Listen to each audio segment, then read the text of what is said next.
Durante o mês de fevereiro, nós na IBNU nesse ano vamos ter meses com ênfases definidas, e o mês de fevereiro a ênfase das nossas adorações, das pregações, de tudo que nós estamos fazendo era a adoração. Nós estamos fechando hoje a série sobre adoração, tentando levantar um pouquinho de questionamentos e jogar um pouco de luz nesse tema que é tão importante para a vida da igreja e para a vida do cristão. Falando sobre adoração, a gente sempre vai lembrar do que nós acabamos de fazer, né? Da música, do momento de louvor. E muitas vezes a gente acaba fixando o nosso olhar somente nisso. A gente pensa que talvez a adoração ela se limite ou simplesmente seja satisfeita quando eu estou num ambiente de culto, quando eu estou numa celebração, quando eu participo de uma celebração onde eu canto, onde eu sinto que alguma coisa me tocou. Eu falo, não, essa hoje realmente valeu a pena, hoje foi muito bom, deu uma recarregada na pilha. E o que eu quero trabalhar um pouquinho aqui hoje com cada um de vocês é ver se realmente isso é o que a palavra de Deus fala sobre o tema. E nós temos muitas visões diferentes a respeito do que é adoração, mas o que eu quero ver é mais ou menos aquilo que Jesus buscou ensinar para os seus discípulos e para aqueles seguidores que andaram com ele durante os 3 anos do seu ministério. É muito interessante porque tem um texto na Bíblia, que é o texto que nós vamos trabalhar. Se você já quiser pegar sua Bíblia, está em João, no Evangelho de João, no capítulo 4. E esse texto ele pode ser aplicado para tantas coisas. Eu podia falar nas 5 ênfases sobre esse texto. Podia falar sobre adoração, sobre missões, sobre ensino, sobre comunhão, serviço, tudo. Porque ele é um texto muito rico, ele possui muitas nuances dentro dele.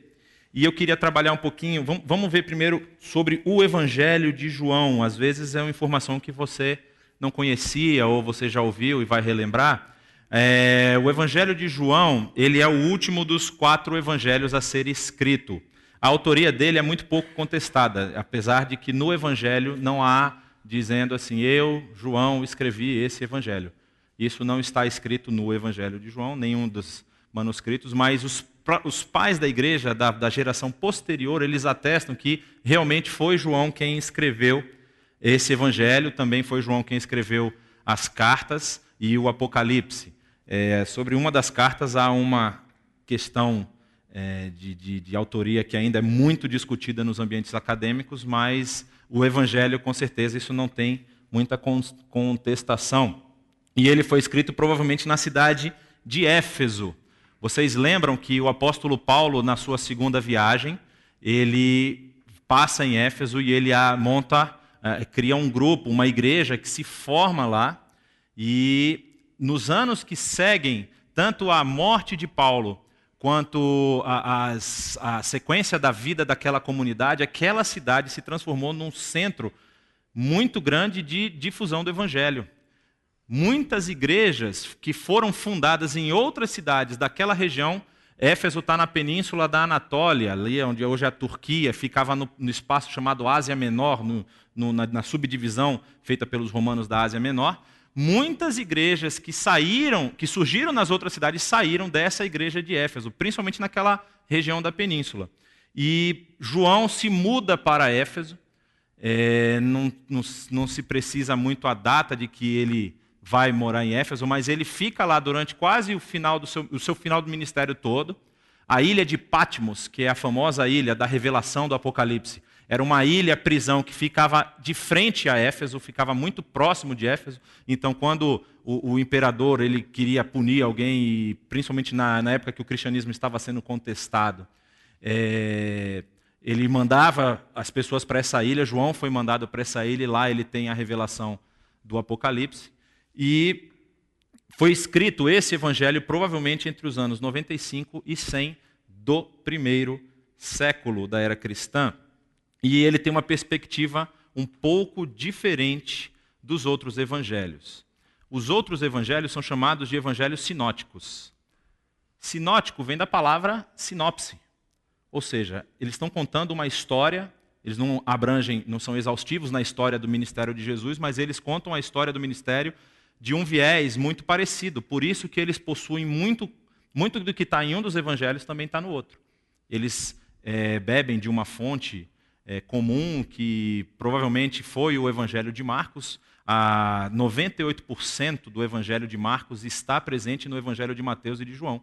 Então, provavelmente, o primeiro evangelho a ter sido compilado e finalizado foi o de Marcos. Depois você tem o evangelho de Lucas e de Mateus. E esse evangelho, provavelmente Marcos bebeu de uma outra fonte, que ainda não se achou, esses manuscritos se perderam.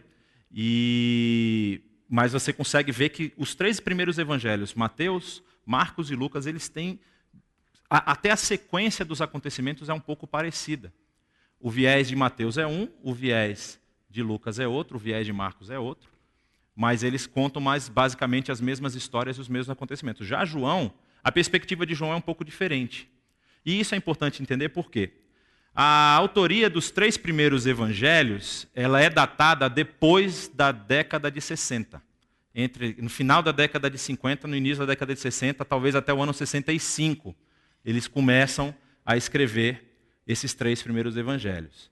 João escreve no final, são quase 30 anos depois. E João foi um dos apóstolos que viveu com Jesus. Então, João, ele deseja, com o escrito do seu evangelho, mostrar para as pessoas o porquê que eles deveriam acreditar que realmente esse de quem o evangelho fala era o Filho de Deus. A ideia, a perspectiva de João é: Jesus, ele é o Filho de Deus, eu vou mostrar para vocês por quê. E ele começa a narrar os fatos da vida de Jesus que comprovam essa alcunha. E vocês vão ver aqui, eu achei isso muito interessante. Eu não tinha visto ainda nenhum dos estudos que eu já tinha feito, e aí eu comecei a pesquisar. Há uma datação, que algumas datas são, obviamente, contestáveis, algumas não. Por exemplo, a questão do martírio dos apóstolos. Os 12, você sabe que o primeiro que morreu logo próximo da crucificação, né, que foi Judas Iscariotes. Mas os outros, Judas Tadeu, eu coloquei essa interrogação aí porque realmente é uma interrogação. Não se tem uma informação precisa do falecimento dele, do martírio dele. Há a possibilidade de que ele tenha ido para a Pérsia, foi evangelizar o lado leste do território. Mas Tiago está escrito em Atos capítulo 12. Atos capítulo 12 diz que Tiago foi preso e foi decapitado. Ele morre no ano 44. Natanael, que na versão joanina é chamado de Bartolomeu, Lucano é chamado de Bartolomeu, na lista que está em Mateus capítulo 10, ele é chamado de Natanael. Ele provavelmente foi pregar na região da Rússia, ali no Cáucaso, ou tenha ido para a Índia, e o martírio dele é datado do ano 51. André foi para a região da Grécia, foi martirizado no ano 60. Tiago, filho de Alfeu, morreu em Jerusalém, por volta aí do ano 62. Pedro foi martirizado em Roma, na Itália, no ano 64. E aí temos Simão o Zelote, que é o único que coloca uma interrogação em se ele é o último ou não. Porque o martírio de João, que é o último que está ali, marcado no ano 103. Há uma possibilidade de que Pedro, ou de Simão o Zelote, tenha sido martirizado só no ano 107. E aí você vê as diferentes tradições do que falam. Uns dizem que ele foi martirizado na Armênia, outro na Pérsia e outro no Cáster, que é uma região também da Rússia. Ou ele pode ter sido martirizado no ano 65 ou no ano 107. Mateus, o evangelista apóstolo, foi martirizado em Hierápolis, na Turquia, no ano 72. Tomé foi para a Índia, é um dos apóstolos que a tradição diz que chegou a levar o evangelho até a Índia, e o seu martírio é datado do ano de 78. E Filipe, foi confirmada que a tumba que existe na cidade de Hierápolis, lá hoje no território que é Turquia, é de São Filipe, como eles dizem lá, e foi provavelmente por volta do ano 80. E João é o último nessa lista aí, com exceção dessa dúvida com relação a Simão Zelote. Ele provavelmente, ele é um dos poucos que morre de morte natural. Não há um martírio joanino. Ele chega à sua idade avançada e morre de causas naturais. Depois que ele ficou preso em Patmos, ele volta a morar na cidade de Éfeso. E nós vamos tratar aqui do capítulo 4 de João, e João vai falar de um episódio onde Jesus precisa passar por um território que era conhecido como Samaria, ou Samária. E o mapa está muito bom, vocês conseguem enxergar tudo aqui, né? Eu vou apontar para vocês.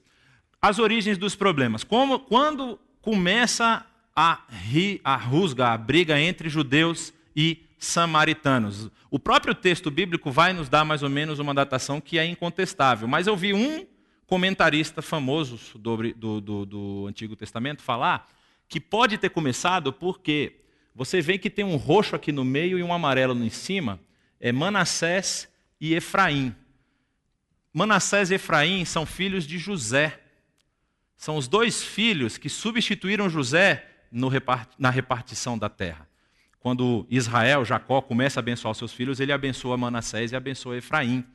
E aí ele levanta essa questão. Desde a época que os 12 filhos de Jacó já tinham seus problemas internos de relacionamento, esse problema passou para os filhos de José. E por isso, eles moram naquela região ali de Efraim e Manassés, que está bem no meio do mapa. Jerusalém está bem aqui na borda. Do lado de cá, você tem um segundo mapa, que é o mapa da divisão do reino. Você tem embaixo o reino de Judá e em cima o reino de Israel. O reino de Israel é conquistado por Salmanaser. E isso foi no reinado de Oséias, quando Oséias era o rei do reino do norte. E, por conta disso, os que ficaram aqui no reino de Judá, na volta do cativeiro, quando Neemias e Esdras vai contar essa história, quando eles voltam do cativeiro e aí eles começam a reconstrução dos muros de Jerusalém, quem é o povo que começa a brigar com eles na reconstrução? Os que estão morando no reino do norte. Porque eles não querem que Jerusalém volte a ser uma cidade importante, porque eles têm agora uma importância muito grande, o reino que está no norte. E é interessante porque, por conta disso, eles têm diferenças textuais. Os judeus, aqueles que ficam na parte sul, eles têm a Torá, eles têm os escritos e eles têm os profetas. Em hebraico é chamado de Tanar, que é o Torá, Neviim, Ketuvim. Então eles têm esse conjunto de livros que é a sua Bíblia. Para os do Reino do Norte, eles só aceitam a Torá. Então todas as profecias, todos os escritos posteriores, eles rejeitam. Eles não trabalham com esse texto, eles trabalham simplesmente com a lei e obedecem estritamente à lei. E é muito interessante porque no que condiz a lei mosaica, hoje em dia existe um grupo que é chamado de samaritano, que se diz descendente desse grupo, lá em Israel. E eles estão mais próximos do cumprimento da lei do que os próprios judeus. Isso por uma questão muito simples. A gente vai ver mais na frente, mas há um relacionamento entre os samaritanos.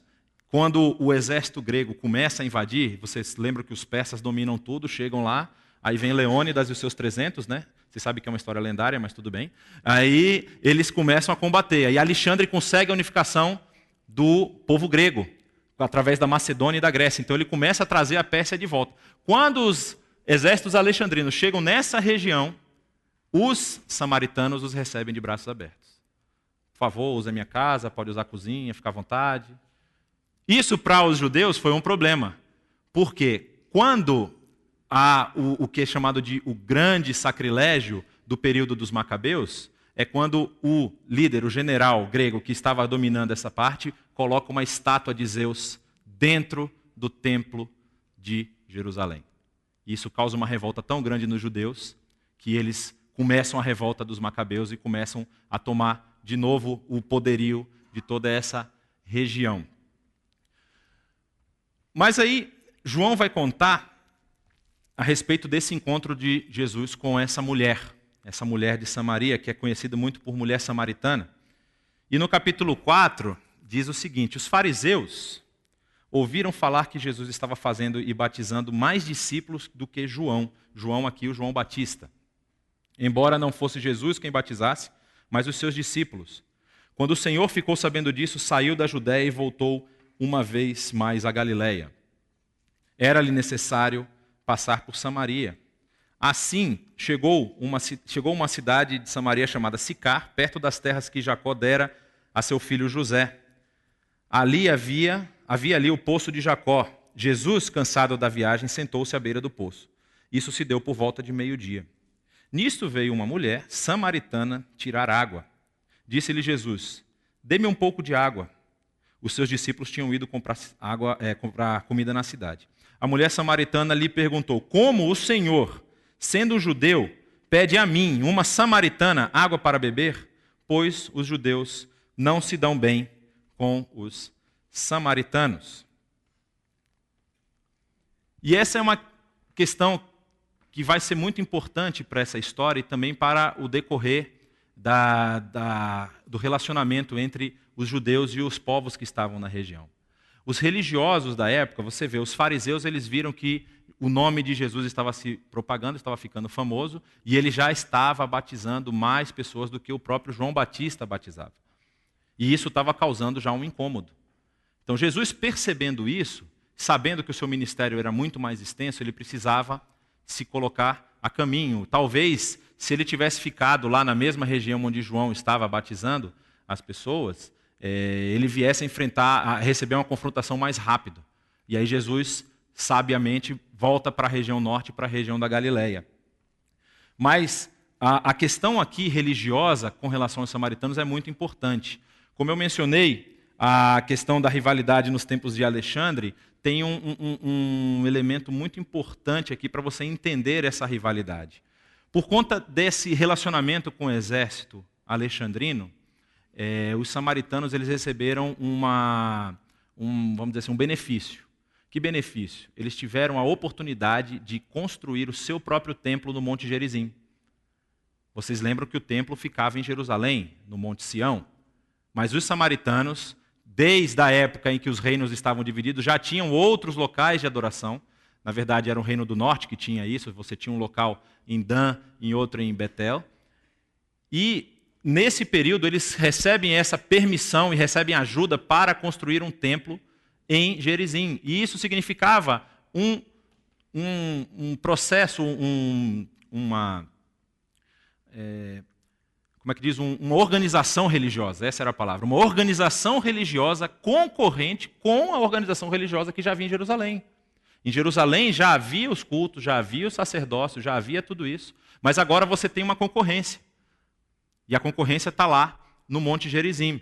Só que, como eu já falei, o absurdo que foi causado pela colocação daquela estátua de Zeus dentro do templo foi tão grande, revoltou tanto os judeus, que eles se uniram e começaram a derrubar tudo que os alexandrinos, que o exército de Alexandre tinha deixado por lá. E aí eles aproveitam e destroem esse templo. Eles vão tomando toda a região norte, e eles destroem o local de culto. E quem faz isso está aí, é João Hircano, que é um dos filhos do Judas Macabeu, que é neto do sacerdote Matatias, que é que começa toda a revolta dos Macabeus. E aí o que acontece? Essa rivalidade só cresceu, ela se acentuou de tal forma que existia nos tempos de Jesus em Samaria um chamado caminho dos religiosos. Os religiosos, vocês estão vendo agora aqui que dá para ver um pouco, esse é o mapa do período em que Herodes reinou e passou para os seus filhos. Cada região dessa ficou com um dos filhos dele. Mas você tem aqui no meio Judéia, e em cima tem Samaria. Para você ir para Galileia, que tem aquele laguinho ali em cima, aquele é o lago da Galileia, o mar da Galileia, você saindo de Jerusalém, você vai em linha reta para cima. Os religiosos, eles não se permitiam pisar em solo samaritano. Então o que eles faziam? Eles atravessavam para esse lado roxo do lado de cá, chamado Pérea, subiam até sair da região da Samaria e atravessavam de novo o rio Jordão para o lado da Galileia, só para não pisar dentro do território da Samaria. E isso, Jesus, é muito interessante, porque o texto vai dizer para a gente que, olha só o que o verso 4 fala, era-lhe necessário passar por Samaria. Na verdade, não era. Havia outros caminhos. Então, como é que João escreve era necessário passar pela Samaria? O verbo que está aqui no grego, o verbo chama dei. Esse verbo, ele significa uma ação que você é impelido a fazer. Vocês vão lembrar daquele episódio de Jesus no templo com seus pais, lá quando ele completa o seu 12º ano, e aí os pais vão embora, Jesus fica. Quando os pais voltam desesperados e perguntam, Jesus, o que você está fazendo? Você não sabe que você tem que ir com a gente? O que Jesus responde? Vocês não sabem que me é necessário estar na casa do meu pai? O verbo é o mesmo.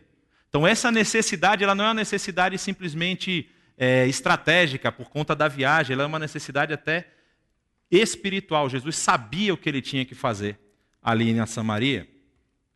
E quando João continua o texto, ele vai falar o seguinte, Jesus pede água para a mulher samaritana e ela responde, né, que vocês viram, como é que você pede água para mim, sabendo que eu sou uma samaritana e você é um judeu? E ele diz, se você conhecesse o dom de Deus e quem está lhe pedindo água, você lhe teria pedido e ele lhe teria dado água viva. Mas a mulher responde, o Senhor não tem com que tirar a água, e o poço é fundo. Onde pode conseguir essa água viva? Acaso o Senhor é maior do que o nosso pai Jacó, que nos deu o poço do que ele mesmo bebeu, bem como os seus filhos e o seu gado? Jesus respondeu, quem beber desta água terá sede outra vez, mas quem beber da água que eu lhe der, nunca mais terá sede. Ao contrário, a água que eu lhe der se formará nele uma fonte de água que jorra para a vida eterna. A mulher lhe disse, Senhor, dá-me dessa água para que eu não tenha mais sede, nem precise voltar aqui para tirar água. E aqui nós entramos na questão da adoração. Tudo até agora foi a parte introdutória para vocês entenderem o contexto que Jesus está enfrentando. Mas quando Jesus começa a conversar com essa mulher, e essa mulher vira para ele e fala, quem é você? Você é maior que o nosso pai Jacó? Como assim você pode dizer que você tem essa água viva, que vai me fazer não querer mais, não vai precisar vir aqui mais para beber? Para ela, Jesus era uma outra pessoa como uma pessoa qualquer. Ela não sabia com quem ela estava falando. E isso muitas vezes é o que acontece com a gente. A gente fica num relacionamento tão mecânico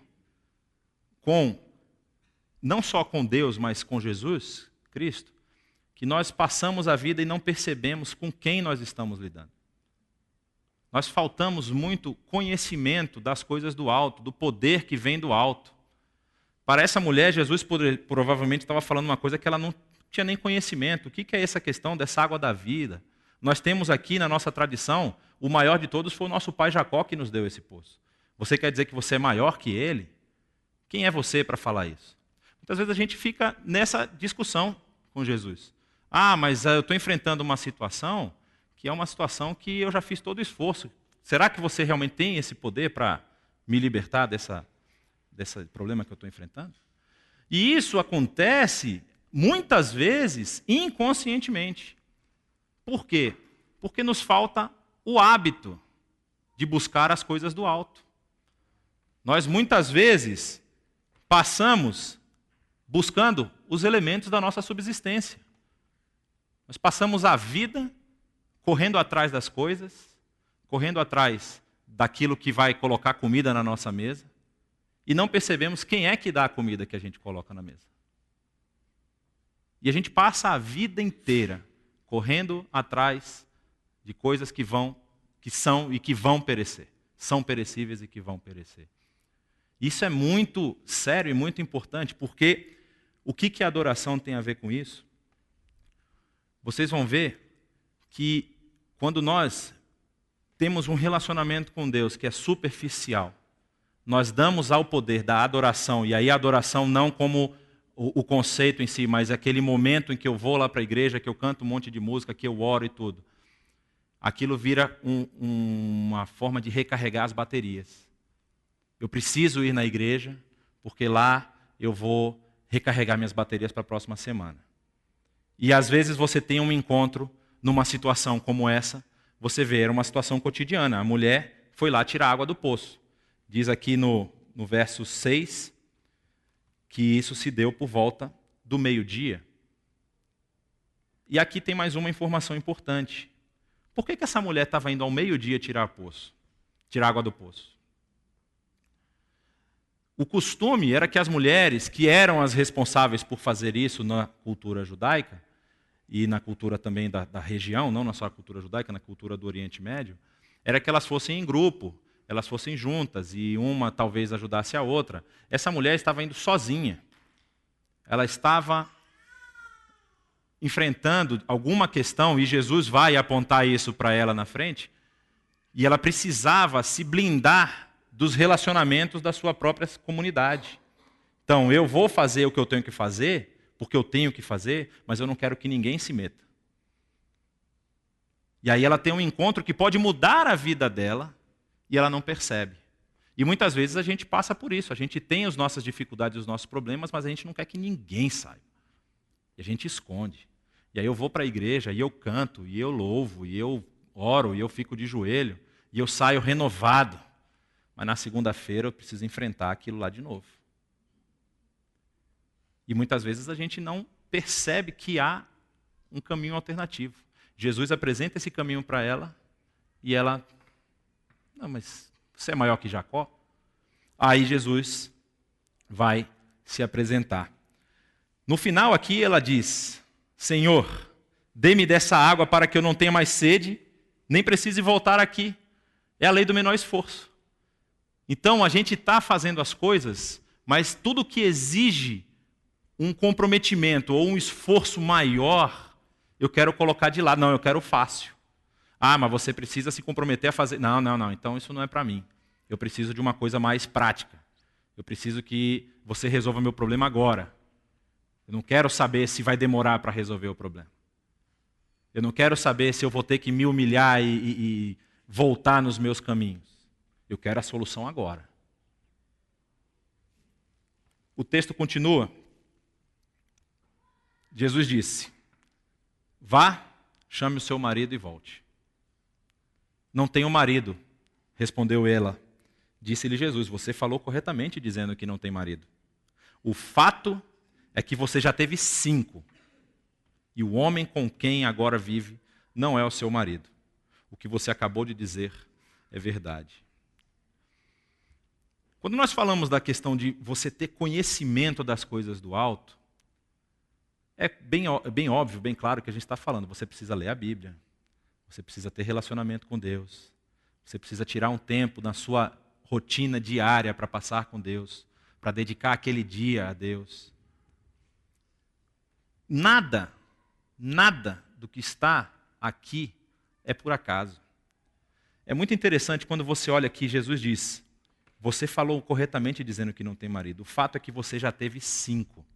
Por que João registrou o número de maridos que ela teve? Não podia falar, você já teve vários maridos e o cara que você está morando agora, nem marido seu é? Na tradição, era comum que até 3 divórcios era aceitável. 5, ninguém queria mais nada com essa mulher. Essa que é a questão. E João registra isso, para mostrar que a situação da mulher ela era calamitosa. Você não tem mais solução, filha. Essa que é a verdade. E muitas vezes a gente quer se esconder, justamente para ninguém botar o dedo na nossa ferida. Mas é aqui que Jesus mostra o poder dele, o poder profético dele. E aí continua o texto. Disse a mulher, Senhor, vejo que é profeta. Opa, se o cara sabe isso da minha vida, esse cara tem alguma coisa importante para me dizer. E aí ela pergunta, nossos antepassados adoraram nesse monte, o Monte Gerizim. Mas vocês, judeus, dizem que Jerusalém é o lugar onde se deve adorar. Aí Jesus declara que é aquilo que é o cerne da adoração. Ele diz, creia em mim, mulher, está próxima a hora em que vocês não adorarão o Pai, nem nesse monte, nem em Jerusalém. Vocês, samaritanos, adoram o que não conhecem. Nós adoramos o que conhecemos, pois a salvação vem dos judeus. No entanto, está chegando a hora, e de fato já chegou, em que os verdadeiros adoradores adorarão o Pai em espírito e em verdade. São estes os adoradores que o Pai procura. Deus é espírito, e é necessário que os seus adoradores o adorem em espírito e em verdade. Aqui começa o caminho do adorador. Jesus, a primeira coisa que ele faz é escancarar o problema da mulher. Ele está tendo uma conversa direta com ela, aí ele vira para ela e fala, olha, seu problema está aqui, ó. Você está querendo uma solução muito fácil. Você quer que eu te dê dessa água viva para que você não tenha mais sede, não tenha que continuar no seu trabalho? Mas o seu problema não está em buscar água. O seu problema está em como você está vivendo a sua vida. E a gente fica nessa luta com Deus, dizendo, Senhor, resolve a minha situação, resolve a minha querela, resolve o meu problema. E Deus pode até resolver o seu problema, mas Ele vai querer resolver a sua vida também. E aí a gente, opa, segura aí, calma, não é bem assim, vamos conversar e tal. É interessante ver como a mulher, quando ela é confrontada com a sua vida, ela percebe com quem ela está falando. Ela não sabe que é o Filho de Deus, mas ela sabe que ela está falando com alguém que conhece das coisas. Aí o que ela vai fazer? Opa, então eu preciso me alinhar, eu preciso colocar a minha forma aqui, eu preciso me ajustar com Deus para ter certeza de que eu estou cumprindo tudo certinho. E aí ela pergunta, Senhor, eu sei que você é profeta, nossos antepassados adoraram nesse monte, mas vocês, judeus, dizem que é lá em Jerusalém. Qual é o local de adoração? Como eu posso fazer para deixar o Deus feliz? Como eu posso fazer para que Deus tenha piedade de mim e Deus resolva a minha situação? Isso significa eu tomar controle da divindade. Isso era o procedimento de todos os povos daquela região, desde os pagãos, os cananeus, os assírios, os gregos, com todo o seu panteão, os romanos, os egípcios. O que eles faziam? Eles faziam rituais e celebrações para aplacar a ira dos deuses. Eles tinham o controle da situação. A terra, como era no caso do Baal, o deus cananeu, a terra não produziu bem, então Baal está nervoso. Vamos começar a fazer rituais aqui para que Baal fique feliz e ele interceda em nosso favor. Ela quer fazer a mesma coisa. Ela quer aplicar a mesma lógica. Bom, se eu estou adorando aqui em Gerizim, o lugar em Jerusalém, então eu vou passar a adorar em Jerusalém e Deus vai ficar de boa comigo. Só que não é essa a questão. Isso não é adoração. Não é eu me deslocar todo domingo de manhã e à noite, aqueles que fazem nos dois horários, para um local, para cantar um monte de música bonita que foi bem ensaiada, e aí Deus vai ficar feliz comigo. O que você faz aqui tem que ser o reflexo da sua vida lá. O caminho do adorador, ele passa justamente pela transformação das suas ações, das suas atitudes no seu cotidiano. E essa é a verdadeira adoração. A verdadeira adoração é quando eu consigo compreender que não é um local, que não é uma música, que não é um estilo de culto, que não é um cumprimentar 10 pessoas, que não é vir para cá para tomar café, que não é pagar o dízimo. Tudo isso precisa ser reflexo do seu relacionamento com Deus. Se você está fazendo qualquer uma dessas coisas, porque você sente algum tipo de culpa, poxa, faltei 3 vezes na igreja, então eu vou dar uma oferta esse mês para poder equilibrar as coisas. Ah, eu vou participar na cantata, porque aí vai que Deus fica mais feliz, né? Amém, né? Não é, a relação está trocada.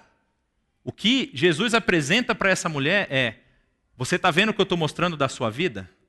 Você precisa estar com a sua vida direito.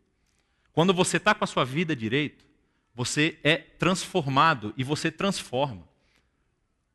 E isso é que causa a diferença. Isso é uma vida de adoração. Não é apenas um momento, não é apenas uma decisão que você toma de vir no domingo à igreja. É você ter uma vida regrada e baseada naquilo que a palavra diz. E aí eu volto a dizer, falta-nos conhecimento das coisas do alto. Eu gosto de fazer perguntas.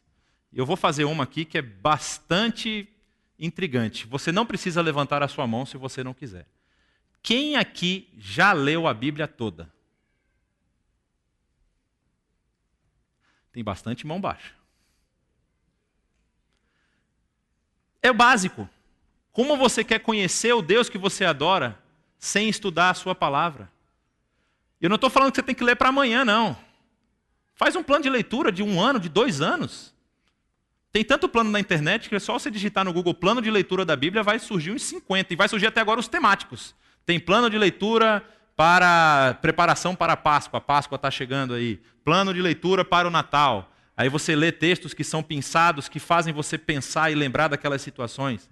Faça um plano de leitura, leia a palavra de Deus, conheça esse Deus que te oferece essa água viva. Passe tempo de oração, dedique-se à oração. A gente ouviu uma música belíssima que fala que a gente consegue enfrentar qualquer coisa quando nós estamos de joelhos. E tem uma frase, eu não sei quem é o autor, eu ouvi há muito tempo atrás, eu posso até estar falando errado aqui algum termo da frase, mas diz assim, que a igreja, com suas próprias forças, ela pode até conseguir vencer 100 metros rasos. Mas quando ela está de joelhos, ela vence qualquer maratona. A igreja de joelhos tem o poder de transformar a sociedade. Você de joelhos tem o poder, na verdade o poder não é seu, o poder vai ser colocado em você para transformar a sua vida e a vida da sua família. Você precisa investir tempo, dedicar tempo no conhecimento da palavra e na comunhão com Deus através da oração. Aí você vai começar a ver que isso tem desdobramentos. Você vai perceber que acontecem coisas que mudam a forma como você age, a forma como você pensa, a forma como você reage. Tudo isso passa por uma transformação muito grande. E aí, a mulher vira, quando ela é confrontada com essa realidade, e esse profeta que fala sobre a sua vida, fala para ela que a questão da adoração, ela não é a mais importante, o local, a forma como você adora, mas sim como você tem vivido a sua vida. Aí ela tenta sair pela tangente. Já que o negócio agora, o esquema ficou mais pesado, está muito mastigado, isso aqui vai dar trabalho. Então, olha só, eu sei que o Messias, o que é chamado Cristo, está por vir, quando ele vier, explicará tudo para nós. Aí ela pensou, ufa, me livrei. Não, quando ele vier, a gente conversa. Não, deixa aí, quando a gente tem uma discussão aqui na igreja, fala, não, quando o Saião vier, aí ele resolve tudo. A gente já faz isso, já aplica esse método aqui na IBNU. E aí ela fica nessa, né? Quando o Messias vier, ele vai explicar todas as coisas, vai ser uma maravilha, aí vai ser tudo lindo, vai ser uma beleza. Aí ela cai do cavalo. Porque vem Jesus e diz, eu sou o Messias. Eu que estou falando com você. E isso é muito importante porque às vezes a gente faz isso sem perceber. Às vezes a gente toma algumas atitudes, a gente lê um texto na Bíblia que confronta com uma fase da vida que nós estamos vivendo e fala, isso aqui está meio difícil de entender, a Bíblia é muito difícil de compreender, então eu vou deixar isso aqui de lado, vou continuar na minha caminhada aqui, e depois lá na frente eu pergunto para alguém o que isso significa. Isso aí já pedalou, já entrou na roda da vida, você não lembra mais de perguntar e ficou tudo por isso mesmo.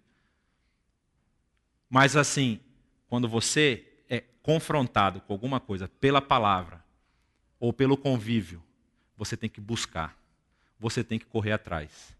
Olha o que acontece embaixo. Há um hiato aqui, porque é o momento em que os discípulos encontram Jesus, quando eles voltam da cidade, e a mulher vai à cidade para poder conversar com a sua comunidade. E aí ela fala, muitos samaritanos daquela cidade creram nele, Jesus, por causa do seguinte testemunho dado pela mulher. Ele me disse tudo o que eu tenho feito. Assim, quando se aproximaram dele, os samaritanos insistiram em que ficasse com eles. Ele ficou 2 dias. E por causa da sua palavra, muitos outros creram.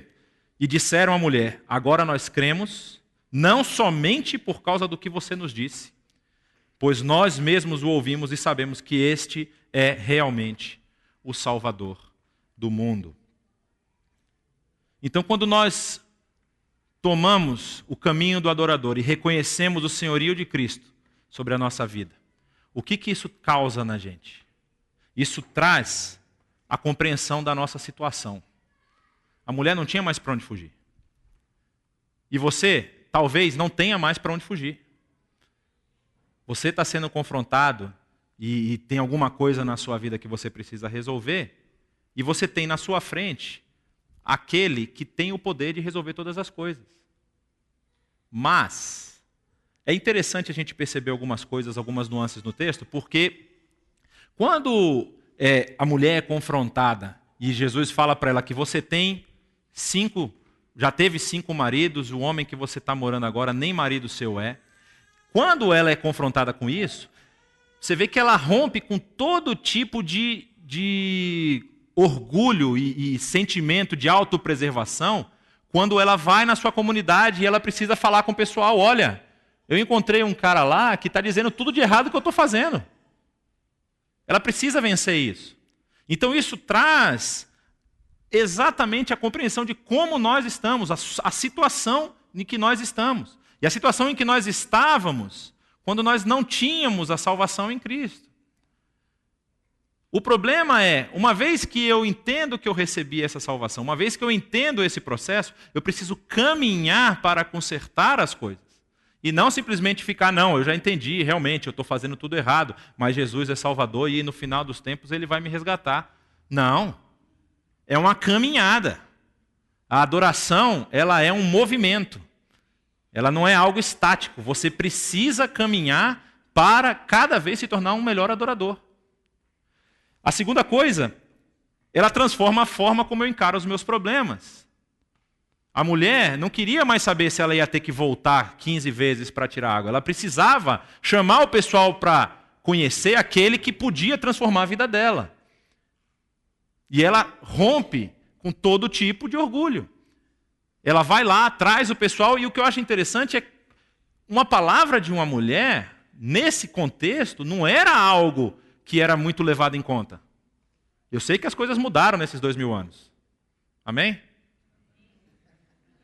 Esse amém foi... Nós tínhamos aqui na igreja um movimento que era o café dos homens. Nós perdemos. Então as coisas mudaram. Mudaram muito. Nós agora é um café geral. Todos estão convidados. Mas enfim, essa que é a grande realidade. Ela precisava convencer aquelas pessoas da comunidade dela que tinha uma pessoa lá que transformou a vida dela. Ou que estava em transformação da vida dela. Talvez ela sentou nesses 2 dias e compreendeu mais quem era esse Messias. E isso a gente precisa fazer. A gente precisa encarar o nosso problema de uma forma diferente. A gente precisa romper com aquelas amarras que nós deixamos na nossa vida. Ah, mas isso é tão chato, vou ter que falar com tanta gente, vou ter que pedir desculpa para pai, mãe, tio, cachorro, periquito, papagaio. Tem que fazer. Tem que enfrentar. E ela redireciona. Quando você tem o conhecimento de Cristo, você consegue agora redirecionar o foco da sua adoração. A sua adoração, ela não vai ser mais um conjunto de ações que você tem e que você toma para ficar em paz com o seu Deus. Você vai adorar a Deus pelo que Deus já fez por você. Você não vai reservar um espaço na sua agenda para adorar a Deus. A sua agenda agora tem que adorar a Deus. Todas as suas ações, todas as suas atitudes, todos os seus pensamentos precisam ser pensamentos, ações e atitudes de um adorador. De alguém que entende o que recebeu, entende de onde veio e entende por que é necessário, você precisava disso. Porque muitas vezes a gente tem uma ideia meio errônea de que a gente é bonzinho. Poxa, mas eu faço tudo tão direito. Eu pago os impostos, eu não dou calote e tudo. Por que eu preciso ter essa vida tão regrada dessa forma? O problema da vida regrada está justamente naquilo que a comunidade causa na nossa vida. Quando nós estamos numa comunidade, nós ficamos muitas vezes preocupados com o que a outra pessoa vai falar, a outra pessoa vai dizer. Então eu procuro me adequar ao ritmo e às ações daquela comunidade. Quando, na verdade, por dentro, às vezes eu nem acredito no que eu estou fazendo ou que eu estou falando. Mas quando você compreende que a adoração, ela não é para ser vista por outros, mas ela é uma adoração que está ligada diretamente a Deus, o que o outro pensa de você não importa tanto. Importa o que Deus pensa de você. E isso causa toda a diferença. O seu foco não é mais em si mesmo. O seu foco agora está naquele que deve ser adorado. E é interessante como João também relata que essa adoração, quando ela tem o foco correto, quando você rompe as barreiras do seu próprio orgulho, da sua própria limitação de raciocínio e de pensamento, e você permite que Deus trabalhe e que Jesus trabalhe na sua vida, isso produz frutos para o reino. O final do texto diz aqui que, por causa da palavra da mulher e da palavra de Jesus, muitos outros samaritanos creram. A sua ação e a sua atitude pode ser o gatilho para mudar uma vida, para transformar uma pessoa. Mas quando você ainda não consegue direcionar, não consegue visualizar para onde a sua adoração deve ir, você às vezes está travando esse processo. Às vezes Deus quer transformar vidas que estão ao seu redor. Mas por conta de ações e atitudes que a gente tem, a gente não consegue. Eu garanto para vocês que se for da vontade de Deus, vai acontecer. Com ou sem você. É melhor com, né? Eu acho melhor com. Não sei, de repente você acha que não, mas tudo bem. A grande questão é essa. Quando você realinha o seu foco de adoração, quando você começa a andar e a caminhar em direção a uma adoração genuína, sincera, que ultrapassa as paredes da igreja, que ultrapassa as paredes do seu ego, que ultrapassa as paredes do seu orgulho e que permite ser usado e ser transformado por Deus, os frutos são para o reino. Os frutos não são meus e não são de vocês. Os frutos são do reino. Baixe sua cabeça. Queria orar nesse momento. Eu sei que muita gente pode estar enfrentando muita coisa, muita dificuldade, mas o meu desejo com esse texto e com essa análise é mostrar para vocês que muito mais do que forma, Deus está preocupado com o conteúdo. Deus quer um coração voltado para Ele. E se você está passando por alguma dificuldade, se você está enfrentando alguma coisa muito séria, muito difícil, e você quer pedir nesse momento que Deus intervenha a seu favor, mas não com o intuito de Deus te dar a água para você não ter mais que voltar ao poço para pegar água, mas que Deus te dê forças para, se necessário for, enfrentar todas as coisas e resolver a situação. Eu queria te convidar a ficar em pé. Nós vamos orar por você. Se você está enfrentando alguma dificuldade, mas você tem a consciência de que a transformação tem que começar em você. Eu queria orar por você nesse momento.